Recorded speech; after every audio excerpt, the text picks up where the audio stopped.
Hi, everyone. Thanks for those that are joining us and tuning in.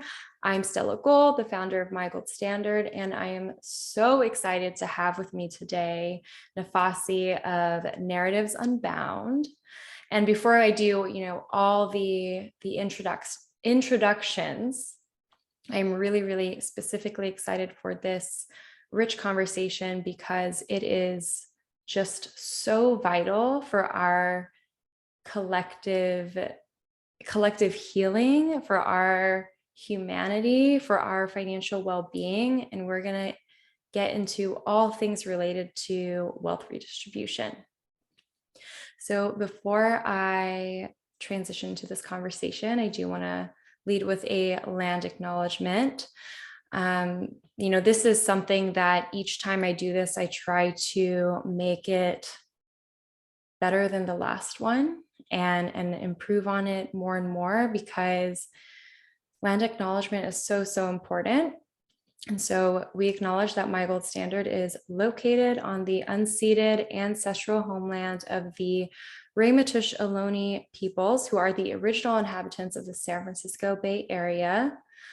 We honor the Ohlone and other indigenous caretakers of these lands and waters, the elders who lived here before, the indigenous today, and the generations to come. And so Nafasi, if you can share whose land that you are on. Or are you in LA right now? No, you are in Washington. Okay. Yes. So I'm actually on the Duwamish land, Coast Salish people's land here in, also known as Kirkland, Washington, right outside of the Seattle area.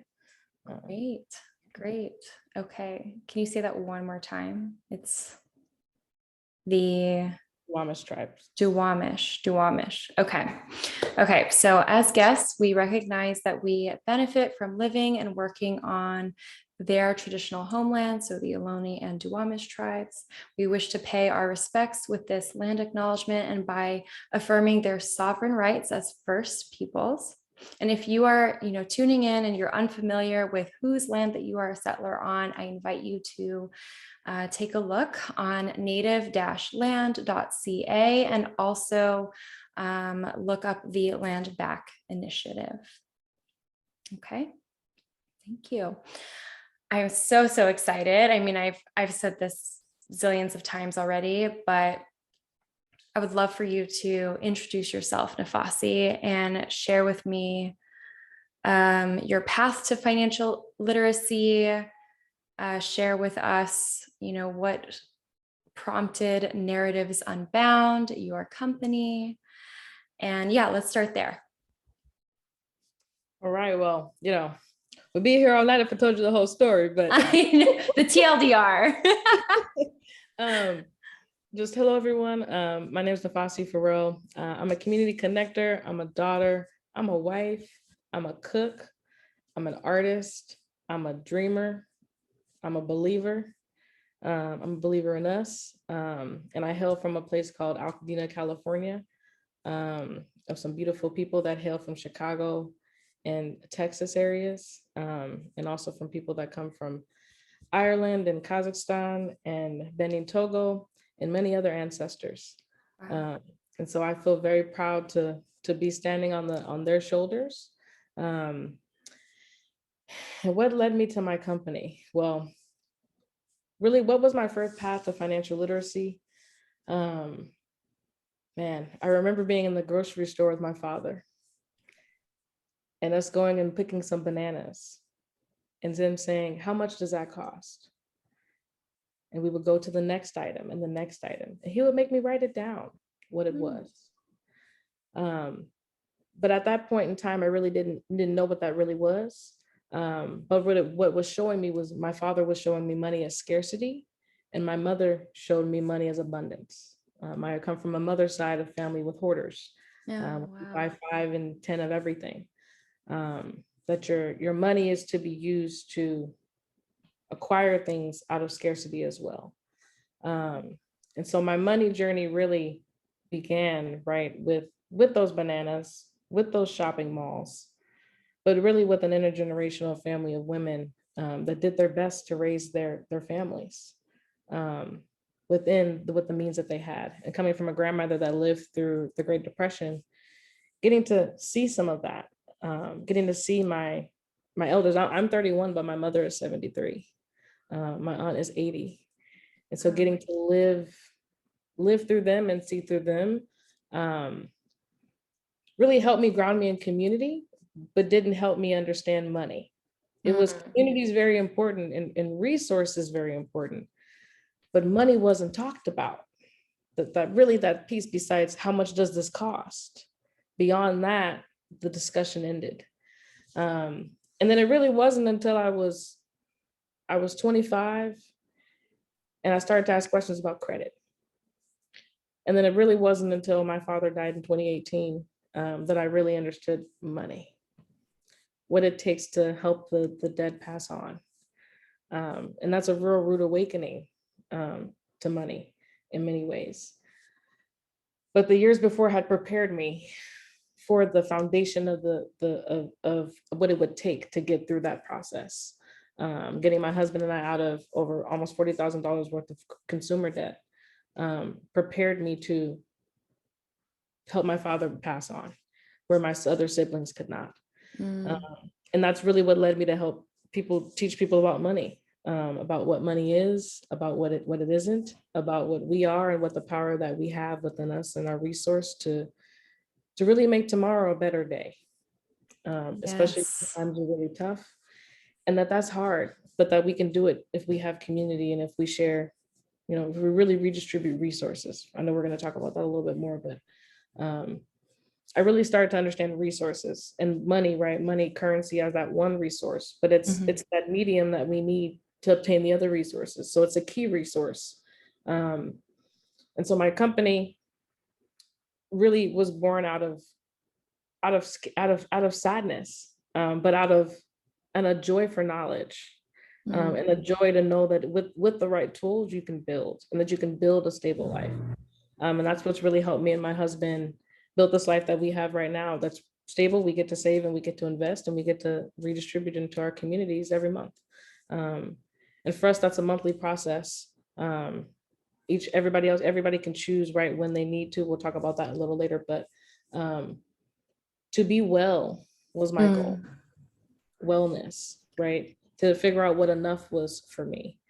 Was a journey that myself and me and my husband took. Yes. I love, just thank you for being so giving with who you are and like sharing who you are with us all, because I feel so moved by just your story. And for those that don't know how me and Nafasi met, I feel like we met for sure for a reason. Like there was just too many similarities that, we met through a program called the Trauma of Money, which Nafasi is a facilitator with as well, which is so great. And when you taught that specific session, I was so moved, and I was like, yes, this is like what needs to be talked about, wealth redistribution. And I had no idea what your journey was even before. I had just, met you through that program and was so wowed by you and impressed as well, because I know that you intended to, like, that wasn't even a part of the programming when I had signed up, and you're like, when are we going to talk about this? And I'm like, yes, when are we? And I love that you stepped up to the plate to do that. And when we chatted afterwards, we had so many similarities of, wanting to make wealth redistribution normalized and more accessible. And then also just our passion. Like we could really talk for hours about, we'll keep it to an hour today, but we could really talk all day about this. And I felt so connected to you because you had also understood the rude awakening of having financial literacy or the lack thereof knowledge when a parent passes away. And you created this beautiful business from this, sadness and grief, but also acknowledging the nuance of that. And I got into financial literacy that way too. It was through grief and definitely scarcity and panic. But the journey has evolved away from that panic and scarcity into something so beautiful and abundant and nourishing. And I see that with you too. So I'd love to get into just what is your definition of wealth redistribution to those that are new to this? Yes, definitely. Yeah, Stella will have to tell it. We'll have to do another episode on the honeycomb story that we shared. Yeah. Another episode. But wealth redistribution to me really is a redistribution of excess of resources that comes in many forms, right? Money, which is currency. We have our time, energy, and skills, right? That can provide wellness for us as individuals or for our community.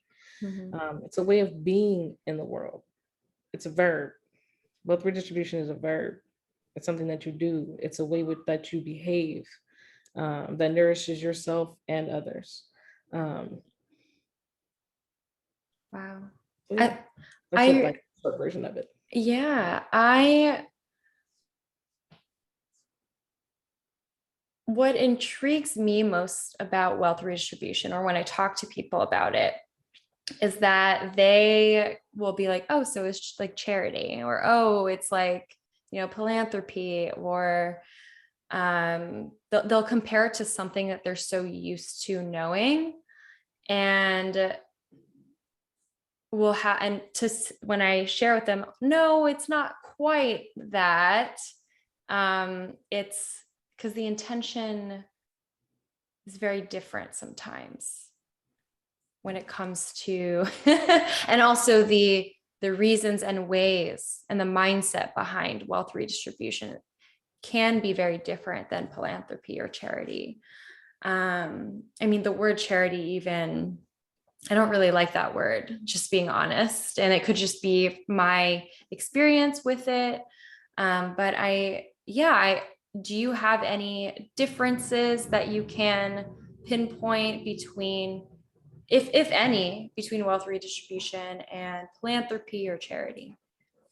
The way that I see wealth redistribution versus philanthropy, really, I see wealth redistribution as something that is of us, that's ancestral, that we've been doing for forever. Something like in the form of mutual aid, susus, the way in which we gather as individuals or in community to take care of someone for something.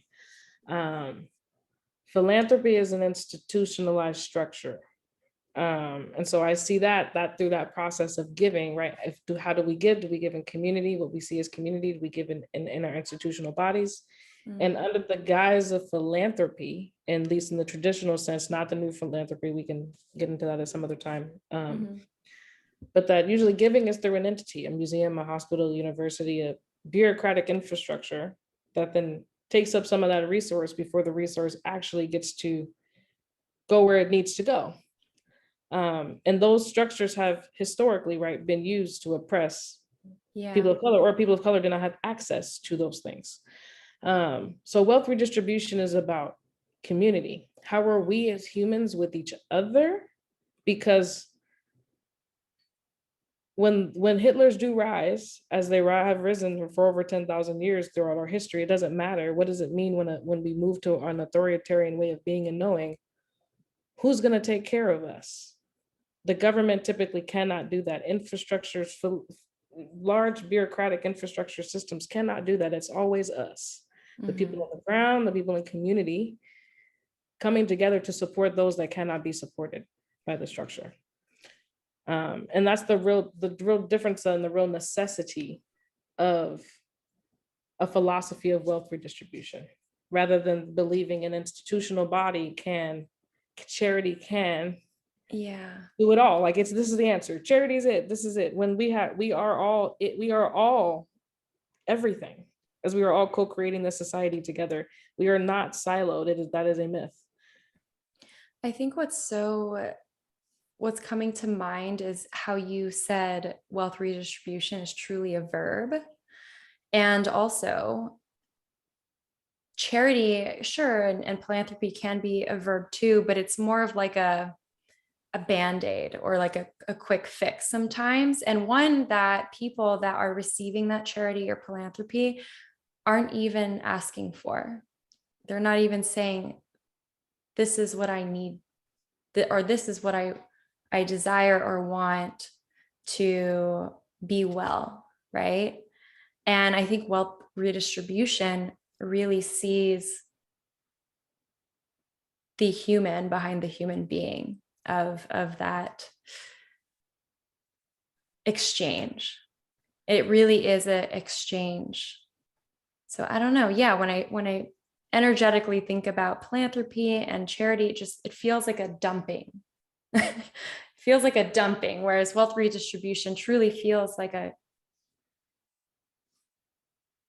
I don't know. I just imagine holding someone's hand and being like, you deserve, like, have this, you deserve. And also seeing that their well-being is my well-being, and it's a cycle, it's a circle.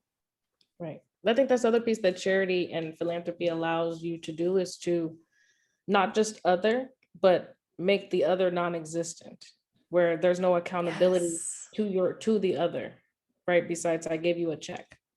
Yeah. The humanness is really devoid. It becomes very what we call, right, transactional, which allows for harm to be done, right?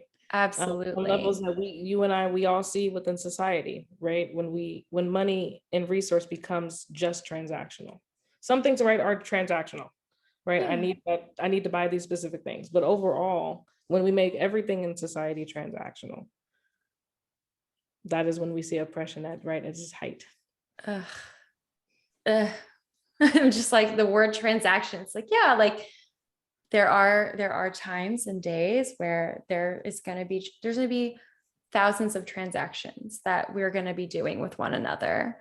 But this one really does feel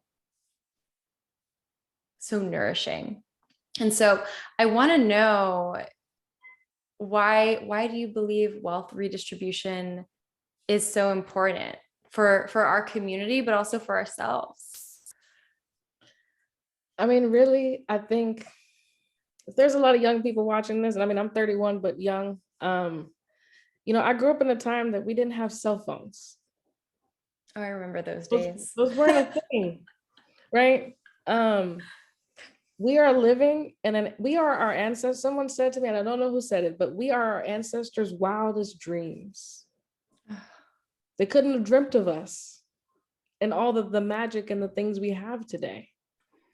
We have such abundance, right? Mm-hmm. We don't have one house, we have two houses. We don't have one car, we have four. We don't have one set of makeup, we have 5. We don't have 10 pairs of clothes or 2, we have 2 closets, right? We have abundance. We have true abundance. Mm-hmm. It's just not distributed in a way that benefits the majority of us. Yeah. So we have in right now and within our time where you and I are breathing, our ancestors could not have, my grandmother couldn't have imagined, just my grandma, not that far back, couldn't have imagined the level of resource that we have today. Just technology in itself as a gift, that we can pass resources more readily, and we are. But imagine the intentionality of actually saying, I want my community to thrive and I want to invest in it. Mm-hmm. Invest in the people, invest in the infrastructure. Before I buy a new mansion, before I buy a third car, let me help somebody pay off their student loans, right? Like, we have the ability to do more than we've ever done before, but it's about believing that we can, because we do come from a past that isn't so. And that narrative, right, is still very prevalent. And also within the news, it's hard to get around a lot of these narratives that there's not enough. Yeah. Sisters made us with not enough. And we're all pretty amazing as far as I'm concerned. Well, it's almost like, there's so many things I want to say to that. number one, because my head is buzzing, is I am working on something. So this is like, I haven't announced it yet, but I'm just going to drop a little gem. I'm working on something that is related to desire, pleasure, and the word fantasy. And I was like, I wonder what the definition of fantasy is. And when I looked it up, it was, gosh, like, I can't remember word for word the definition, but it was essentially saying when a person has a dream or envisions something that's likely never going to happen. And to me, that bothered me so much, because what you just said is that, first of all, anything truly is possible. Like, I do believe that. I really do believe that. And a world where wealth redistribution is so normal, and I do this just to make it like accessible, approachable, where it's just the norm, right? And I see that as like my economic fantasy for sure. And I don't dare think that, oh, like this isn't possible, or this is just a dream that's never going to happen. And just that definition itself is almost affirming that, oh, dreams will likely never happen. Fantasies, things that you want to change, likely never going to happen. That's just, it's very slim. And I love that, that piece of wisdom that you received. We are our ancestors' wildest dreams is so beautiful. And I want to like almost like inhale that just and metabolize that. So it's just within me with everything that I do. Yeah. Oh my gosh. Okay. So that was number one. Number two was talking about investing in your community, and how, like, last week I had a conversation with this person, Rena from Penny League, and it's about making investing being accessible to women and non-binary people. And, we're talking about investing and we're talking about the stock market, but I have seen so much data and research, and I know you have too, because we talk about this. What happens when you invest, because that is an investment, wealth redistribution is an investment. What happens to the economy? What happens to the community? What happens to the people that you are investing in? And that it's beautiful what happens. I mean, we talk about UBI, universal basic income, and how that affects the community that it's in so positively. So I don't know, curious to hear your thoughts on that. Yeah, there's a lot of misconceptions about wealth redistribution. That comes from us being slaves for 10,000 years in our bodies, our genetics saying no, like, if you don't work, you don't eat. That, I mean, the main misconceptions, right, are that, it's going to stop people. If you give people enough, they won't work anymore. They'll work less. We're going to make the rich richer. Or that people are going to use the money for drugs and alcohol. These are the main things that I hear people say, what are they going to do with the money? Yeah. Right. But we know from the data, right, that it improves your health and your well-being. It diminishes time scarcity. Yeah. It diminishes depression and anxiety. It actually, in many cases, has increased part-time employment for many people by allowing them to get back into the workforce, because they can take care of family needs like the childcare and other things that are medical things that they might have needed, didn't have the money for. It also increases entrepreneurship. And it can, of course, help close the racial and gender gaps, right? If we pay people enough so they can save, invest, and redistribute, right, the rest of their wealth. It's like, it all sounds so amazing. So like, why? Yeah, like, I mean, I know it's so deep. It's deep. Competition, right? We're animals. The reason why we don't war is because we have sports.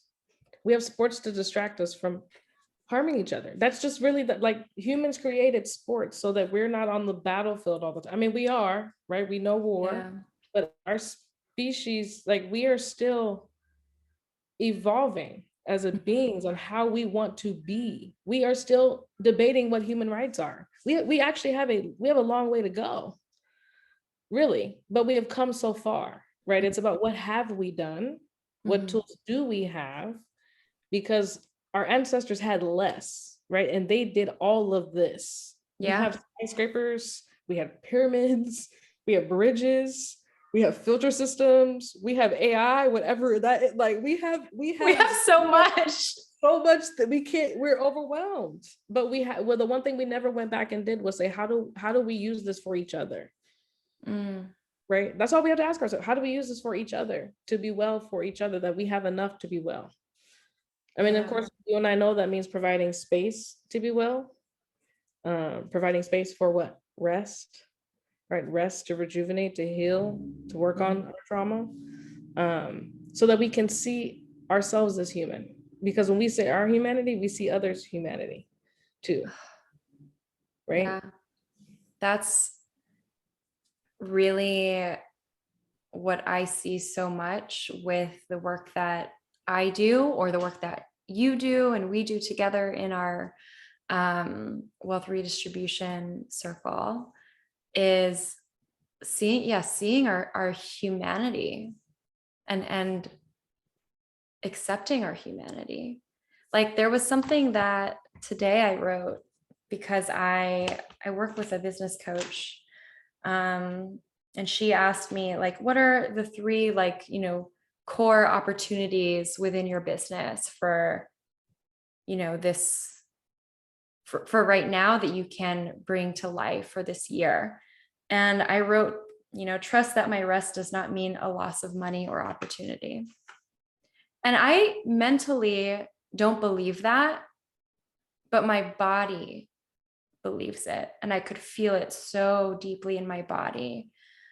And I just love that, I already feel like invited by this conversation. So I hope that people that are listening to this feel that same invitation of, looking in the mirror, whether it's literally or metaphorically, and being like, how can I see my humanity and receive that people can see that too?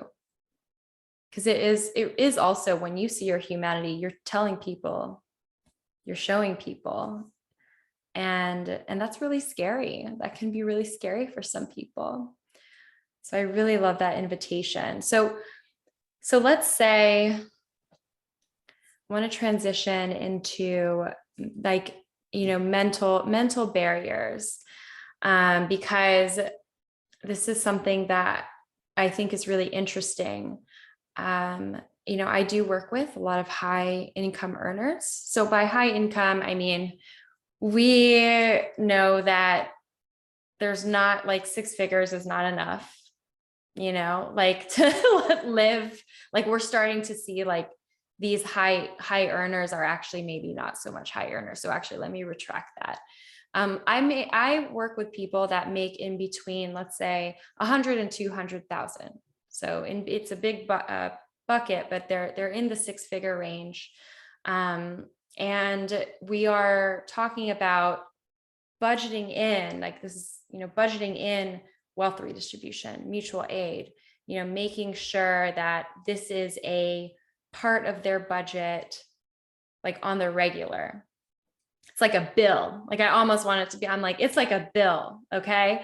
And, some in the beginning, because, when someone enters to work with me for the first time, work at anything related to financial wellness and financial literacy, they're still, like, operating on this, I don't have enough, I don't have enough, I don't have enough. And they feel like, how can I, wealth redistribute when I don't have enough? Like, I need to be rich, right? Because philanthropy almost breeds that mentality. You have to be this rich multi-million billionaire to make a wave of impact. So what are your thoughts on that? I think a great example is our wealth redistribution circle. It's the greatest study in that. And that a group of people from around the country came together, strangers, built trust, and showed that under $200, you can make change in your life, right? Yes. One of the participants, right, has helped build out because of the gift, right? Because of our collective gift, right? We don't just give a monetary gift every month to a person in the group. We also share the resource of skill and talent and whatever someone might need. We use our time to support, right? One of them was able to get a certification, right, for their business, right? Someone else able to buy art supplies to now have more clients, right? Every dollar, a little is not, too little is not enough. A dollar, you need $1 to have $100. You need $100 to have $1,000. You need $1,000 to have $1 million. If you don't invest and start with $1, you can't build wealth. So you must start from small. I started investing $20 a month by the time I actually got to starting investing. You know, back in 2017, fully investing, right? From $25 a month, now my husband and I invest $1,000 a month almost. Wow. Right. That's amazing. On a six-figure salary combined, right? But you can do it. You can do it. It just takes, right? You can't manage what you cannot see. So the budget, people really fear the budget because we are scared to look inward at ourselves because of, right, shame and guilt. That doesn't belong to us, right? It belongs to the world and the narratives of the world has given us. But once we look at it and we see it and we deploy those resources, we start building in ways we never thought was possible. But trusting in the planning process, that's a journey, and that is something we shouldn't have to do on our own. We should have community and support to build through, because it's hard for us to have those conversations and hard for us to build those budgets. It just really is. A lot of my clients really have that problem with building the budget, not so much, but sticking to it and looking at it as a point of reference of where am I at, where am I going? It's hard, but it's a journey to it, and that it takes time, right? We've been together in a group for over a year. Right? I think close to a year or a little bit over. Oh my gosh, you're right. Wow. So, that it takes time to build, but human connection is what we need to build a better world. That you can do it with strangers, right? We are that, right? And we continue to do that, and that impacts others, right? So just that case study, yes, we've been able to redistribute within our group. But in general, $1 is enough. Are you allocating? Are you giving $1 away a month if that's your goal? Are you giving $1,000 away if that's your goal? Are your needs met? And once they are, then you can give the excess away. But you can't give if you can't give all of your money, right? You can divide it. That's why you divide your wealth and tell it where you want it to go. And as you build, the money, the buckets build. It's true. And that sort of management process, like, we're not taught that, right? We're human. We're not actually supposed to be doing any of this stuff. We're like, if you're watching this and you're having a really hard time, you're welcome. We were never supposed to do this. We're supposed to be doing this. So be gentle with yourself, be gentle with each other, and know that the planning is where you build your dreams. It's a way to build your dreams. Build your dreams on paper so that they manifest. Remember, we're the only species that can think a thought and manifest it into reality. Everything around us is proof. So we must manifest, plan, and execute that plan, right? No matter how small the dream is, it will grow, right? You plant that seed and it shall grow if you nurture it. That is, I'm just like, I already know that clients or anybody that's just like listening in on this there's going to be two things that come up. And there's one thing that I do want to address that we've done in our circle. And that was a mental shift for me. But, I did have those mindset where when we were coming up with, well, who qualifies to receive wealth redistribution, which I basically was saying, do you qualify to being like a human being in need, you know, or do you qualify to be a human being that is worthy of receiving? That's honestly what we're saying, honestly, when we're, you know, or at least let me speak for myself. That's what came up for me. And your invitation was give freely without needing a justification or an answer, like everyone deserves. This is right. This is a verb. And that is a barrier that I've seen with some clients of mine or some people that I've talked to and worked with. They're like those things that you brought up earlier. Well, I don't want to contribute to someone's addiction, or, you know, I don't want to contribute to more harm that person, like saying like, oh, I can't trust this person or this stranger or this whoever with my money. They still view it as my money instead of, oh, it's not your money, actually. It's just a resource that you're redistributing.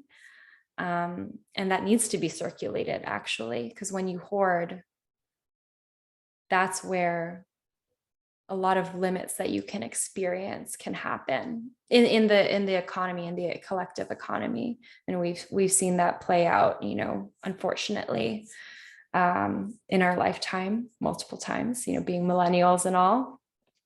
So I guess I'm wondering, you know, what would you say to that person, or a person like me that was having a little bit of a resistance there? How can we work through that resistance and get across that, or move that mountain?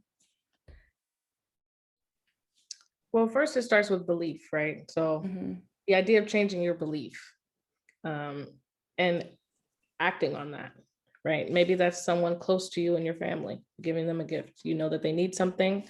That's you practicing that action of giving without wanting to receive or wanting to know. You actually have to do it, because it's an act. It's a living thing. It's an embodied experience. Giving and receiving is an embodied experience, as we experience in the group of receiving, right? Yeah. It's easy to give. It is hard to receive, right? Especially absolutely. So if you are, I mean, when I tell people is that you are born into this world and you were given a set of resources, and then you pass away and those resources don't go with you. They stay here. They don't go with you.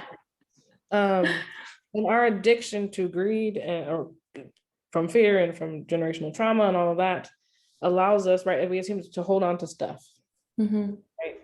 To personify stuff instead of us, to invest in stuff rather than us. And so going on a journey with yourself of how much do I need myself and what can I share with others? Sharing with anyone outside of yourself is sharing. It doesn't have to be someone else somewhere far away, right? How are you building in your community? Who do you love? Are they well? Can you use your resource to support them? That is giving. That is building. Really the myth of charity and all these narratives that it's built is destroying us, telling us who we can and who we cannot give to. Where we'll give to someone in another country before we give to the neighbor in our backyard who's actually suffering, and we know it. Yeah. You know, like really getting to understand yourself, your money, and going through that journey will help you come up with how you want to give. Maybe that is just your family. Maybe you have a lot of family. Maybe you don't have the ability to support outside of your family, but you're supporting them and that's enough. It's almost like having enough and giving enough are almost like the two. It feels like people don't want to give unless they can really do it in a way that, you know, the society or culture is saying that when you give like this, you have status, you've achieved the wealth and status to be able to do something like this. And you're so right. There was something that you shared I cannot remember when it was, but it was in one of our meetings. And you sent me a picture of a sea of fish or a school of fish that came together to create a big fish right next to a shark, I think. Yep, I wish I could find it. I cannot find that. But yes, it is a school of fish and the large fish that came together to eat a shark. Yeah. And that's what we can do. And that's what we do when we embody wealth redistribution. And I think what people, miss out on is that they don't realize that it is a circular, it circles back, it circulates in the economy, right? You like you said before, it helps with mental health. It helps actually people, not that this is the goal, but people have the ability to do more for society because they have the support that they need to take care of their kids or, whatever, or they're alive and have their healthcare taken care of. There's just so many things. So I want to reimagine a world where wealth redistribution is the norm. What does that look like? Let's put our fantasy out into the ether and show. We'll reconnect for episode 2, and we'll be like, so that definition of fantasy needs to evolve because it can come true. So what is wealth?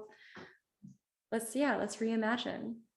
I mean, for me, it's really that imagine a mother woke up one day on a rainy day.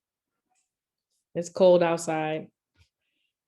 And she gets up and she looks in her wallet and she's like, crap, I don't have any money. I got a $200 bill due today, right? Or our lights are going to get shut off. And she's like, oh. She goes to the kitchen, she goes and makes breakfast, and she walks outside.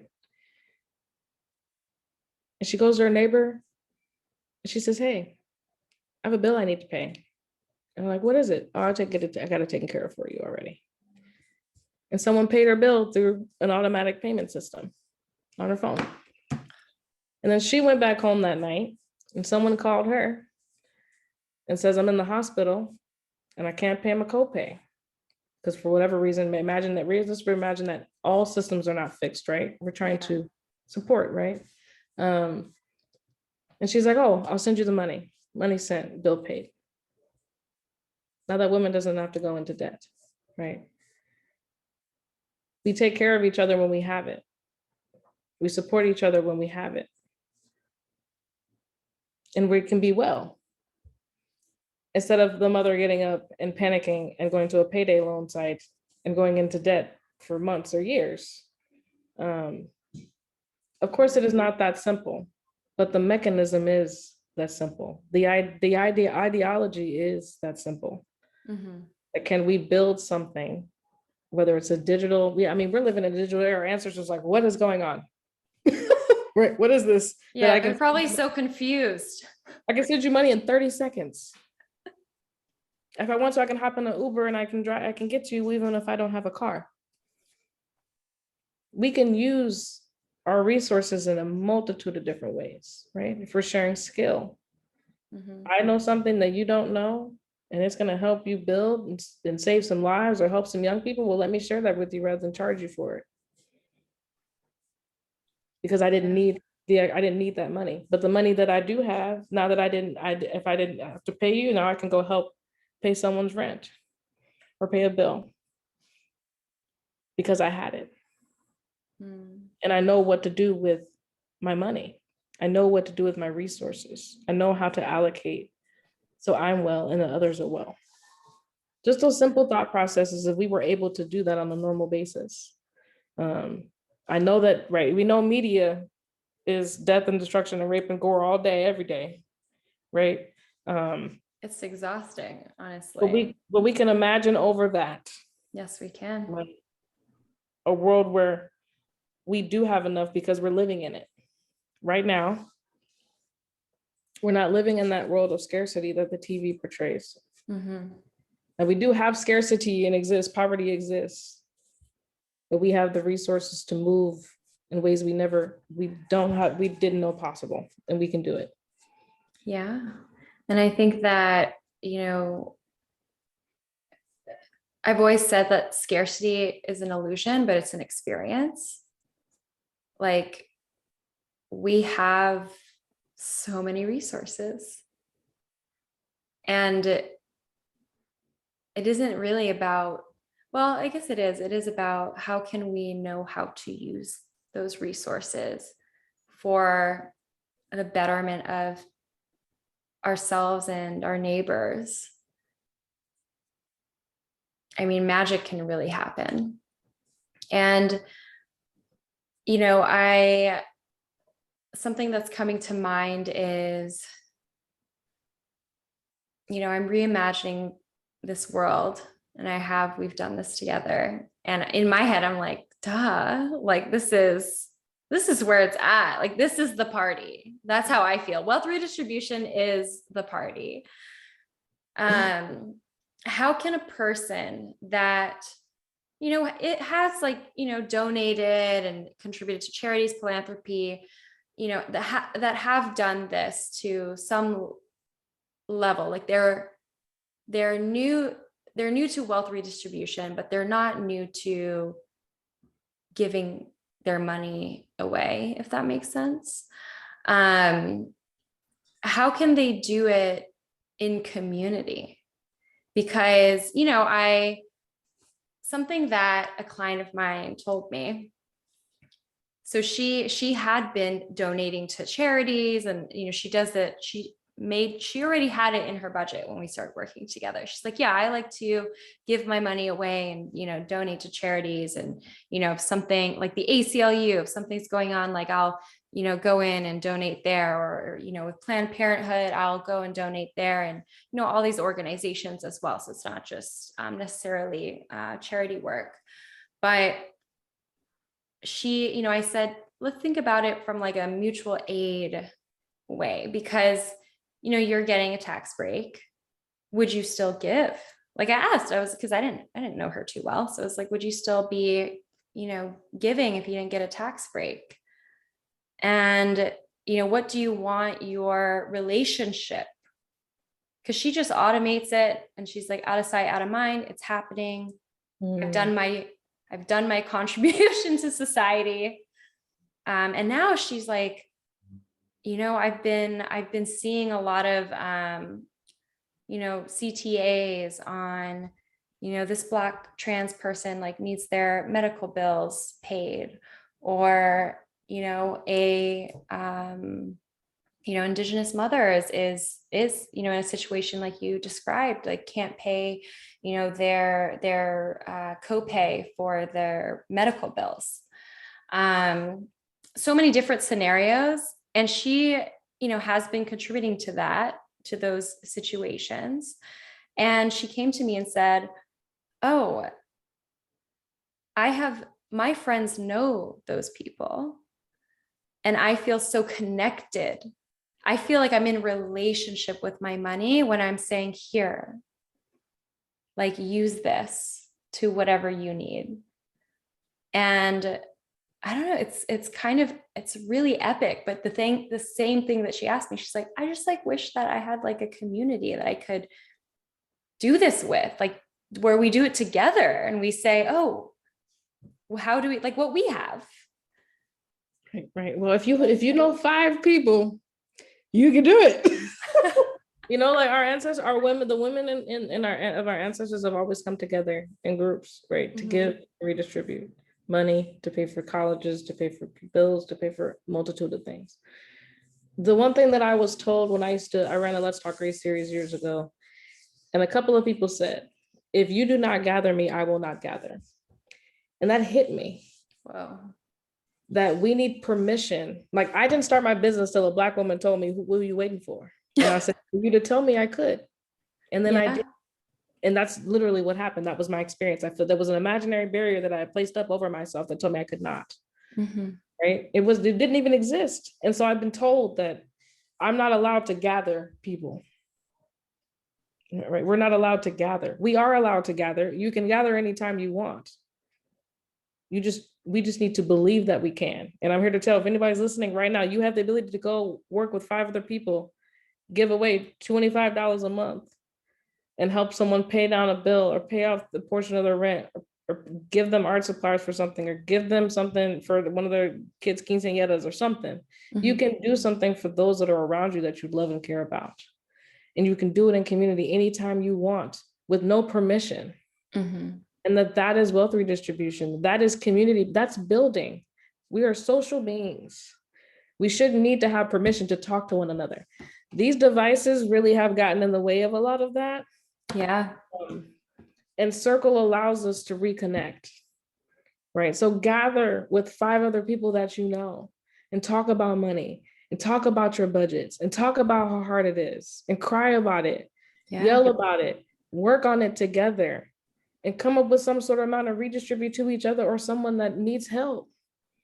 We are always in relation. We must decide how we want to be in relationship with each other. No one can tell us that.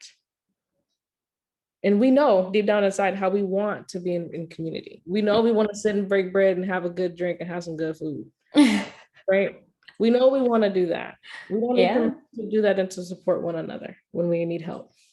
Yeah. And I think something that really surprised me actually in our redistribution circle is we're starting with ourselves. Like we are going through, and in my head, and this is something I'm working through and we'll bring to the next circle.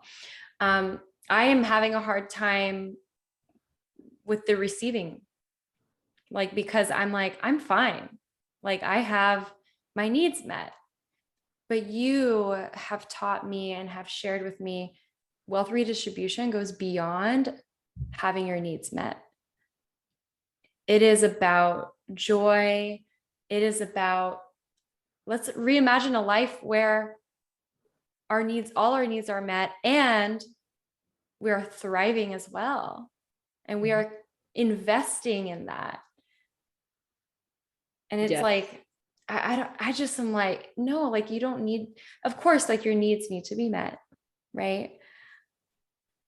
And I just think about, like being able to, it's been such a joy to give. And, one of the women in our group bought art supplies. Right. And I'm investing in that with my, with the redistribution, or, I wasn't there for the last one, unfortunately, but to hear that it's being used in such beautiful, abundant ways, and that we talk about it, like they share, like, oh, this is what it felt like to receive, and this is what I did with that money, and it's like it really is communal. So yeah, find your people. They're actually, you don't need to find them; they're around you. Exactly. They're right there in front of you. Gather with them. And list them. Yes. Yeah. List them and commune with them.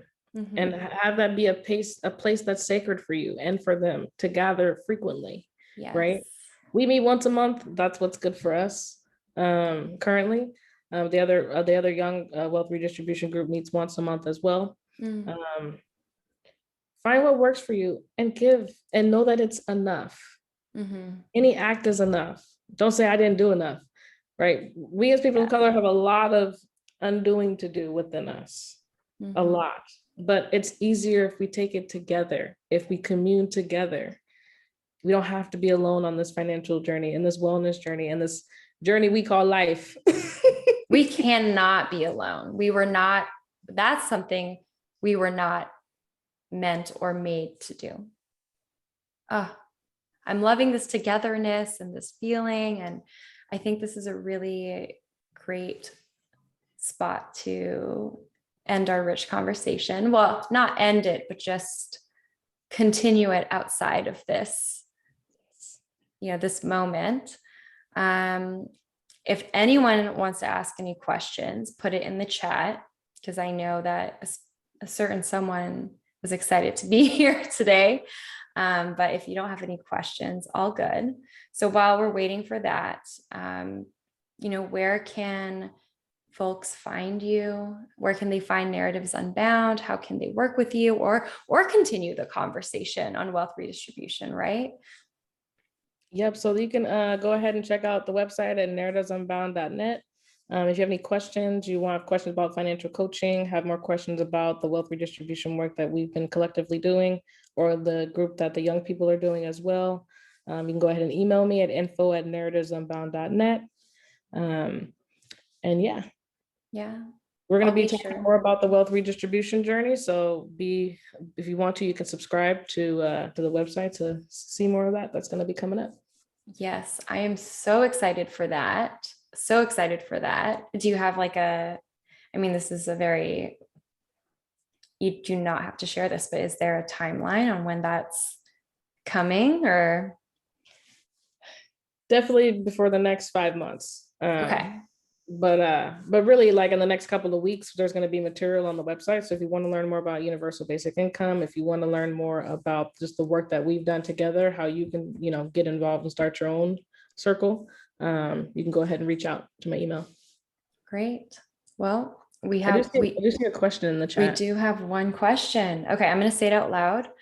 Do you feel like removing certain economic strains from the capitalistic system can improve communities in a faster and more accessible fashion? For example, community gardens. Do you understand that question? Because I'm having a hard time understanding it. No, I understand the question. Okay. I believe I do. Sean, you can correct me if not. But we always need to be working on, so we're fighting a war and we need to make sure we're working on the battles, right? Mm-hmm. The battles are the gardens, right? It's the clean water systems, it's air pollution, it's all those different layers we're all working on. I mean, young people right now are changing the world right now as we speak, inventing, rethinking, using molecules in our environment to do things that my brain cannot understand. But we need all of us working at all those levels with the ideology of wealth redistribution at its core, so that we can build those systems even faster, right? We're doing great work, but we could do it faster if we can allocate our resources better.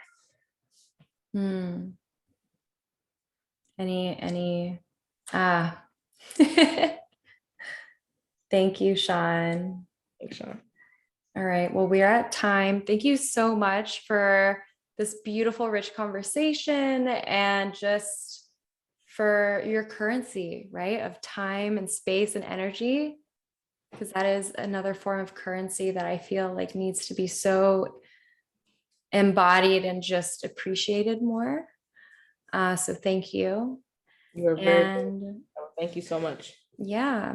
Oh, I can't wait. So I will share with everyone here the recording, and we'll continue this amazing, necessary conversation on the outside, but not just continue the conversation, actually putting it into action.